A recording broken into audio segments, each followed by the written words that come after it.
apparently there are a lot of overlapping sessions. So I'm Jeremy Drucker. I will be introducing today this project that we started a couple months ago called Press Start. So maybe just before I get into the slides, which I'll go through quickly so we can talk about if you have questions and so on. So partly this is in the result of having worked in media development for about 17, 18 years. And I run a Prague-based organization that has done a lot of media training for over a decade. And we've trained a lot of talented people, but have continuously been frustrated that a lot of the people we train go back to their home countries, and there's really no money for them to do the work that they would like to do and are capable of doing. So we're doing a lot of thinking about different solutions, and obviously it's beyond our power to start up independent publications everywhere we work. So one of the solutions, potential solutions that we thought about was to tap into crowdfunding and see if it could be used to finance local independent reporting. Basically, almost like a market correction. So if the local market, for a variety of reasons, cannot support independent media, could this crowd around the world do that? So that's what I'm going to be talking about today. And if I can just get this.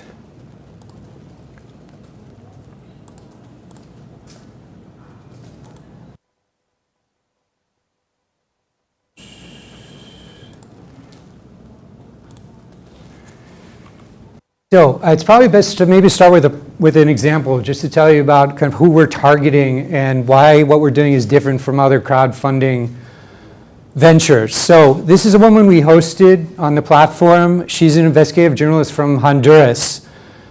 She's very talented, very brave, has done things like faked her own death to investigate how easy it is to get a death certificate and fabricate official information there. She's won a bunch of investigative awards, but she doesn't speak English. She doesn't have a bank account in America, and she doesn't really have much access to these big international crowdfunding platforms that some of you might have heard of, like Kickstarter, like Indiegogo. So she's the type of person that we're targeting. We're not targeting typical either journalists from the West or journalists who would have a lot of access normally to crowdfunding platform. We're kind of hooked into these networks already. We're specifically targeting journalists working in countries without free media, and we're trying to identify, as you'll hear later, the talented people that are out there but simply are not kind of connected to this international network. So our goal is to identify them and then bring them into that network. So Wendy had a campaign, as you can see here, uncovering the facts behind Honduran gang rapes. There were a lot of allegations that local politicians were involved in some of these gang rapes, mostly rumors. So she put together a pitch for us, and she wants to investigate that. She gave us a budget of around $1,100, which she successfully raised. So she was part of the first 5 people that we featured on the platform. So you can see here, this is Lebanon, Armenia, Macedonia, Honduras, and Congo. They all had different budgets for how much they wanted to raise. They had different types of stories that they wanted to do. And then we helped them to craft profiles. This site. So this is the homepage for our site, which is called Press Start. And you can see here, the first crowdfunding platform designed specifically to support journalists where the press cannot report freely. So again, very different from normal crowdfunding platforms or other experiments in crowdfunding, which have allowed basically anyone to go up there and pitch a story to their audiences. So it could be someone, say, from America, Western Europe, traveling to Africa, wanting to raise money for their trip, for a reportage. Those people could go on the big platforms like Kickstarter, raise a lot of money from their family and friends, and then try to be able to hit their campaign goals. So again, what we're doing is very different. We're focusing on people that do not normally have those networks, who do not have a bank account, a US bank account, which some of the crowdfunding platforms require, and simply have not had experience presenting themselves to an international audience. So a lot of what we're doing, and I'll get into this, is really coaching, identifying and then coaching and working with the journalists to create a profile. So I've talked about some of this so far, but this is really what makes it different. So we're focusing on this niche of reporters, emerging democracies, developing world, and they're producing articles in local languages. I didn't specify that before, but that's also a big difference of what we're doing. Some of the content that might come out of this will be in English. Some of it we will translate and put onto the platform so donors can see exactly what's being funded. But the vast majority will be in local languages for local impact. And then we'll be tracking what happened because that content was published. If it was an investigation, was someone arrested? Was there a trial? If it was taboo subject, the guy from Armenia was writing about HIV in Armenia, which isn't talked about much. Was there a public debate about that? So we have little kind of impact reports about the journalism, which the donors will be getting. So they won't be getting just the report, your money went to support this article, and that's it. It'll be, your money went to support this article, which had this effect. So that's a big part of what we're doing. As I said here, we're seeking out reporters specifically who do not have the capacity to crowdfund on their own. So far, we've kind of experimented. There's the guy from Lebanon, speaks very good English. He had a larger network, and he was going for a bigger amount of money. But mostly, as I said, local journalists without those types of contacts. Only journalists who have been vetted or screened. So not everyone can just apply and go up on the platform. We're working, as I'll talk about, with a network of partners that are identifying the journalists for us. It's very important, as you can imagine, especially at the beginning, to have people who are credible. If we have any journalist up there at the beginning who's going to take the money and run and not do anything, it would ruin the reputation overnight. So we're trying to be very careful and pick people that are reliable. And then down here, evocative profiles of journalists. So this is a big difference from what you might have seen if you've seen journalism crowdfunding before. Often people have sought money for different projects and so on. Often the target of the campaign has really been to produce a certain kind of content with less focus on the individual behind that content. Because if you're supporting a journalist in America doing a story, of course you want to know that journalist is reliable and everything, but you're probably more interested in what content will come out of it. In our case, we're focusing really on both levels. So who is the individualist behind this story? Not just the story, but is this someone I can trust? Is this someone who's brave, courageous? Again, we're working in a lot of repressive countries as well. So the profiles are meant to really create empathy on the part of donors around the world for these journalists. So it's not just the content, but it's almost like these hero journalists in a way that are doing this work despite a lot of obstacles. That's the reason why everything I'm talking about today is really an experiment. So will people halfway across the world support journalism that doesn't really affect them directly? So usually people have supported crowdfunding when that journalism would have some kind of effect on their life. Maybe they want to read the article also. In this case, we're offering them only the possibility, unless we translate some of the stuff in English, to support someone brave on the ground doing an important story, but they might not ever see that story in English, and they will probably never meet that journalist, and the journalism won't affect them directly. So this is a real experiment. I mean, we believe that there are enough people out there that believe in these types of cases to support that type of journalism. But I think we freely admit it is an experiment. So this is another thing we've done. It's kind of a combination between a social network, crowdfunding site, and publishing. We just funded or got funded the first 5 journalists, so we haven't rolled out any of the stories yet. That will happen in probably about 2 months, where the first results, a couple of them will be presented. Otherwise, the journalists have been posting updates. The idea, again, is to have a personal connection between the donors and the journalists. So the journalists will be talking about their investigations as they get underway. Have been sending out messages during their campaigns. So again, that personal connection is really important. A working name for this project before we started was Adopt a Journalist. So we felt that was probably a little patronizing in ways, but we're trying to get that connection so that eventually you might form a personal bond with the person you're supporting, and then we want to feature people again, so over time. So if you're happy about supporting a journalist and we put them up again on the platform, maybe you'll support them again. We also created these different ways to support the journalists. So a little beyond what you traditionally have with crowdfunding. So there's this classic, you go there to the site. I can show you maybe.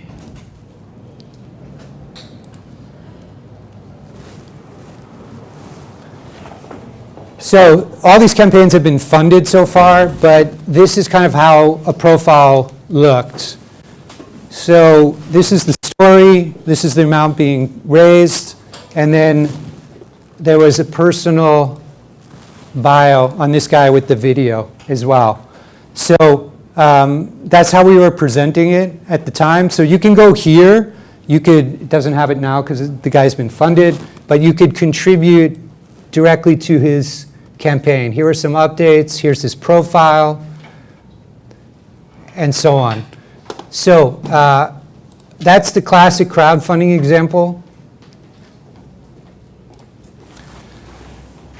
The other thing we've launched is what we call a mutual fund or a general assistance fund. So say you come to this site, you don't want to pick among the journalists. You know, everyone sounds great. You can't choose who's your favorite journalist, but you like the idea. So you contribute to this fund. We have this mutual fund we set up. And we have been using that fund and will continue to use that fund to help the journalists reach their goals. So if a journalist has, say, a goal of $500, they've got $450, we've got only a day left, we really want that journalist to make the goal, we tap into this fund and contribute there. So we've had some big donors to that fund, people on our advisory board, and so on. So that's been very helpful and will continue to be helpful. We also have subscriptions. So this means, again, people like what we're doing, they don't want to sponsor a journalist, they don't want to just have a one-time contribution to the assistance fund, but they want to contribute, say, $10 a month or $25 a year or so on. So we get their credit card, keep charging them till they say no more. But the hope is that people really believe in what we're doing and they want to take out a subscription. The other thing which is not here, but we also started doing, is called matching funds. Probably some of you have worked with matching funds before. We have one donor, for example, that told us, if you find journalists from Ukraine, Moldova, Belarus, for every dollar you raise from the crowd, we will match it with $1. So a great incentive for people. So they see every dollar they can contribute is doubled. For the donor, it's great because it's essentially co-financing from the crowd, and they see the topic is popular. So we're trying to encourage a lot more of that. So traditional donors, might not give, say, to a crowdfunding platform, but if they're interested in in a theme or a topic, the environment, corruption, whatever, they might contribute matching funds only to journalists working in that area.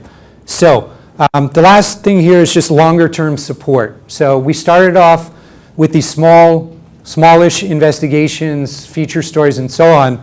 The idea, though, is to eventually, once we get more established, have larger amounts of funding so that journalists will be able to stay on the job using this as an income stream for more than just one article, but ideally like several months. But we wanted to start small, have some success stories. We were one of the recipients, just to tell you where the funding is coming from.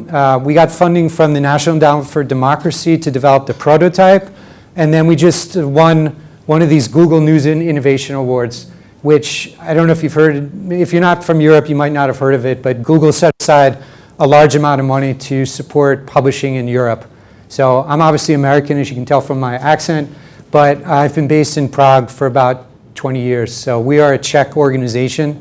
So we qualified for one of these awards, which is great. So we have probably about 2.5 years with the Google money to make this work, to make it sustainable, if our projections are right about how many people will donate and so on. There is a business model. We want this to be a sustainable social business. As I keep saying, I supported and created an NGO about 17, 18 years ago, and I don't want to create another organization which isn't too dependent on grants. So we have the Google money, we've got some initial money, But the longer term goal is to make this work by itself without grants. 10% from donations, eventually some advertising, and then also marketing the articles produced on it. So as I said before, these are just some of the initial partners. But the idea is that this is a project which can only work if we really cooperate. A lot of other media development organizations, and also very importantly to identify the journalists for us. So we know Central and Eastern Europe pretty well after about 20 years, but there are different parts of the world where we just don't know the local scene as well. So we're really relying on organizations like these and others. I hope to meet people here who are willing to come on board as partners and help us identify the brave quality journalists in their midst. So we have more diversity on the platform and so on. So I probably won't go through this. I told you a little bit about what we do, but we've been a journalism trainer doing free of information projects, mostly in Eastern Europe and Eurasia since '99. So as I said, become a partner, follow us, nominate, subscribe. I hope this is a project which will eventually involve a lot of the organizations here because it's going to be tough for it to work otherwise. I mean, I'll probably have some questions about that, but crowdfunding is not easy, and you really need to reach a huge audience in order to find the small community that will actually donate to projects like this, kind of a lot of crowdfunding projects like that. So we are not able to do it by ourselves, and we would much rather kind of share the project with a lot of people and get other people on board. So that's basically it. I mean, this is not a small goal. This is not the solution, but our hope is that it can be part of the solution, that there will be some journalists out there, and if this takes off and gets big, hopefully a lot of journalists can get funded this way eventually. So yeah, so that's I think maybe I ran over a little bit, but I was told 10 minutes to leave room for questions, so I went through that very quickly. I'm sure there'll be some questions. Yes, please. Yeah, looks like a great initiative. I just want to know that is there a monitoring mechanisms within Pressstart that if you give somebody money, do you follow up on how to do it, how to ensure, like you had said, that somebody actually follows through and does deliver? Yeah, well, what we're doing at the beginning is giving them half the money. So they will have to do some work, obviously, in order to get the second half. But then we will be relying also on the partner organizations, especially if they're languages that we don't understand. So there will be, the stuff that goes up on the platform, there will be automatic Google Translate for the stuff that we do not translate kind of professionally into English and feature on the magazine side of this site. So donors will be able to see, it depends on the language obviously, but at least the Google Translate version automatically of the articles that they've supported. But otherwise, we'll be relying a lot on the partner organizations too. Yeah, I think here you were next. Yeah, could you walk me through, or walk us rather, through the process of between kind of choosing between Kickstarter and then launching your own platform? Because I can see pros and cons to both. And so it'd be interesting to see why you guys decided to do with your own thing. Yeah, we had a lot of questions about that. Why bother create a new platform if something else exists? And I think our feeling was, well, there were a couple of reasons, but one of the feelings with Kickstarter was that there's so much there, and there's a lot of stuff that are not social projects. It's a lot of gadgets and movies and tech stuff. And even though they have a journalism section, we felt that it would kind of be lost in everything else that Kickstarter did about a partnership in that way. But we felt to have like a central site with this, only with this niche, would be important. Because if we went on Kickstarter, they have a lot of stuff there, journalism based, that it's Westerners, it's Americans, it's whoever, and it would just be mixed and jumbled and everything. And we wanted to keep that very narrow mission. So that was why we decided to do it in the end. Me? Yes, please. Thank you.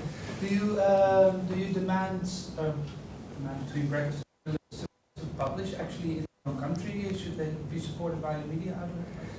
We're still toying with this, like what we should do exactly. I don't know if people have opinions about it, but they have to tell us where it will be published.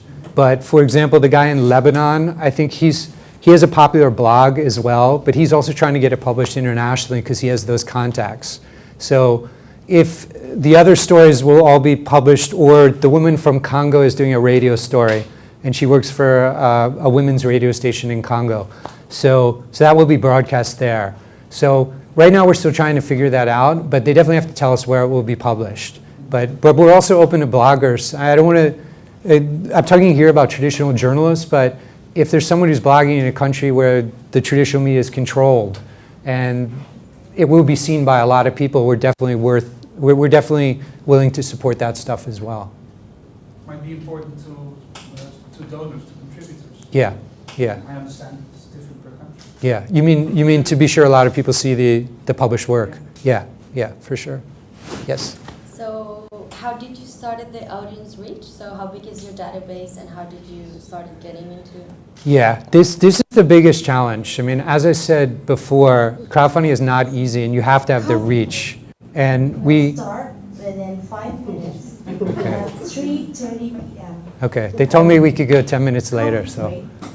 Start within 5 minutes at 3:30 p.m. Okay, we noted. The refreshment is available in lobby A and the 3rd floor of building C. I repeat, the refreshment is in lobby A and the 3rd floor in building C. Thank you for your attention. Okay, all right. Now we All know right. how to say your name. Yeah. So we had an initial database of people. We've been working on this off and on for like 2 or 3 years. So like free press conferences, we have our own database because I didn't mention, but my organization also has a news site. So we've been publishing about Central and Eastern Europe also for 17 years. So we promote among our readers and so on. But it's difficult to get the reach. I mean, our database, I think by now is pretty big, but one thing you find out with crowdfunding, you think you've got a lot of family and friends who will donate. You might have family and friends who will potentially donate, but the actual amount of people, they might still be your good friends and family, but for whatever reason, they don't donate. So you need volume. You need a lot of people, and we're not there yet. So it worked for the first 5, and I think it will work as long as we keep the budgets modest and we don't have too many journalists up there. But for us to like expand, we need more traffic coming to the website. The key to that will really be getting written about and getting in the big media. So like we're talking with the Huffington Post now that they would feature articles by some of the journalists on the platform. We've talked with CNN that maybe they could get involved and somehow have some of their stars, tweeting about it or something like that. But we really need to get big. We had when we were in the launching phase, we had an online discussion with some of the journalists on The Guardian. But we need a lot more of that. So I would say databases are definitely important. But we need to get written about. We need to get this picked up by other people. We need partners to spread the news. It just has to get shared a lot. Yeah, we've been experimenting a lot with social media and doing GIFs, doing visualizations and stuff like that. So we're really in the experimental phase. We launched in August. These were the first 5. We start to see what profiles work, what countries seem to work, and so on. So, Klaus? I think what CrowdReporter is doing, a journal platform who's doing crowdfunding, is also to extend the range of products, so to say. So basically you don't stick to journalism, so everybody who wants to write or publish or produce something considered as media could use that tool for himself to raise funds. Mm-hmm. So if it's a scientist who's looking for research money, for example, or somebody, like yours. Yeah. Yeah, I mean, we'll have to see how far we go with that. So, yeah, but definitely we have to keep in mind like other ways to earn income. I think that it's going to be hard to just depend on, say, 10% from the donations, again, unless we get the volume, unless we get people contributing hundreds of thousands of dollars. Yes, please. I was wondering, you say we put a lot of emphasis on the profiles of the journalists. Mm-hmm. But I can also imagine some journalists who want too many details about themselves Yeah. to be known for their own safety. How do you deal with that? Have you had any experiences? The closest experience, the two journalists that are coming up next are from Belarus and from Mexico. So we talked to the guy from Belarus if he felt comfortable, also with the matching funds. Yeah. Because the matching funds come from the National Endowment for Democracy, which, you know, it's very sensitive, their reputation in Belarus, Russia, and so on. So we asked him, like, do you mind having the matching funds used for your profile? And he said no in that case, but he was very cautious about how we will get him the money. Yeah. So that there might be questions about that too. I don't know. We've worked in a lot of repressive places, at least in Eastern Europe, and we have experience getting money to people in closed societies, but we will definitely have to learn from experiences that other people have, like in the Middle East and other areas where we don't work. But we also are planning really, once the platform has more of a name, that we will feature people with pseudonyms too. Yeah. Okay. So who don't want, I mean, Maybe not their picture or. right. Yeah. I mean, it sounds a bit counterintuitive, right? Like, how are we going to feature, we're focused so much on the individual journalist, how are we going to feature people with just pseudonyms? So, but we think, like, once the platform gets established, it might even be a greater incentive for some people. Once they trust us, these are people that are so at risk they can't publicize their identities, but they're real, they're from this country, and so on, that those people might also get supported. But we're not there yet, but definitely we've been thinking about it. Yeah. Any other questions? No? Okay. Well, thank you for coming. Please spread the word. I think, like I said, I mean, this is only going to work if we get a lot of people involved. We also have to really get beyond just the free press crowd. So this is a great crowd here, but again, for this to be successful, we have to reach just a general audience. We have to reach the kind of social innovation tech crowd. Those are people that can get motivated and just share. We're starting up also an ambassador program, so hoping to work with journalism schools around the world, so there would be students that would be involved, believe in what we're doing, be their job to spread the word at their local university, local community. So they're probably not the people who are going to have a lot of money to donate themselves, but just to get the buzz going, to share it, and so on. And maybe their parents would give, stuff like that. So that's it. So thank you, and I'll be around if anyone wants to talk.